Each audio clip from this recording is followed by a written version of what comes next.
welcome to Whisky Wednesday. This week we're chatting about something that I love a lot. It's not only the Loch Lomond distillery, but it's the Loch Lomond 12-year-old.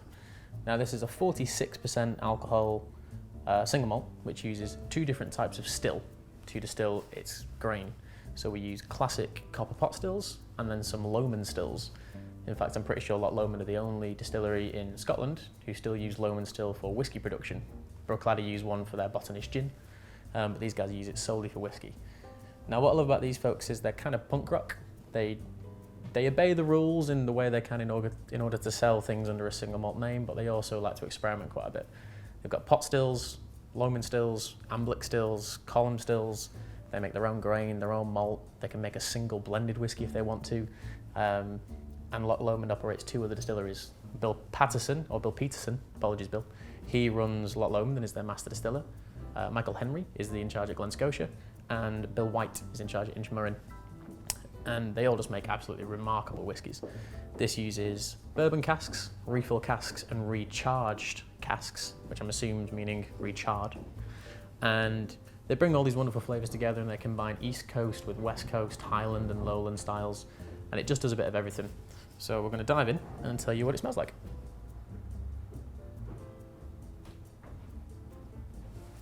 So on the nose, you'd think it was just a typical Highland whiskey. It's kind of like fresh lemon, a little bit of lime, there's a tiny bit of spice and smoke running around in the background.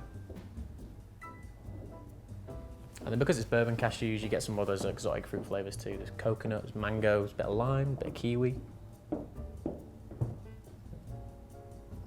Pineapple.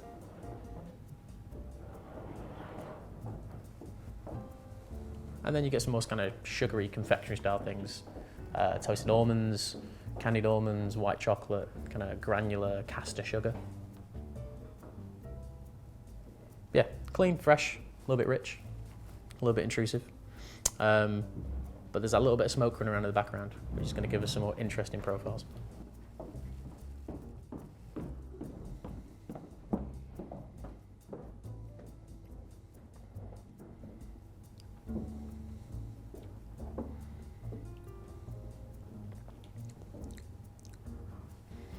Now this is whiskey where not all meets the eye. It's got its big exotic nose. As soon as it hits your tongue, the palate follows through. It's clean, it's fresh. It's not that much that you would expect to be too strange going on. But then as it gets towards the back of your tongue, you get this little bit of peat smoke. You get this little bit of kind of fiery Highland ginger spice almost. And it just provides a little bit more complexity and a little bit more depth to the product.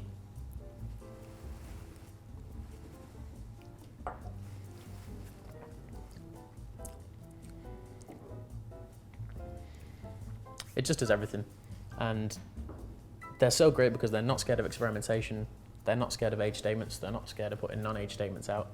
I just think they're really leading the way, and they're such a small brand. This is anywhere from 38 to 45 pounds a bottle, and I think in terms of value for money, you can't really go wrong with that. It's a truly, truly phenomenal thing, and it's 46%, and it's natural colour, and it's non-geo-filtered. Truly, truly remarkable. With a taste that starts off sweet, becomes spicy, finishes on smoky, and then it's got a lot of length to it at the same time. In terms of value, in terms of pricing, in terms of age, in terms of all of it, again, like another solid 9 from us here. If the finish was a little bit longer, and if there was something a little bit more unusual on the nose, I think it would easily be a 10, but that's not marking it down in any way. This thing is still an absolute stunner, and if you've never tried it, I would recommend it, and I'd recommend trying Inchmurrin, I'd recommend trying Glen Scotia, Little Mill if you can find any, because they do that as well. Yeah, Loch Lomond 12, it's a solid 9 out of 10 from us here at the Whisky Jar, and we will see you all next week. I'm Phil, this is Whisky Wednesday, and I'll see you all soon. Cheers.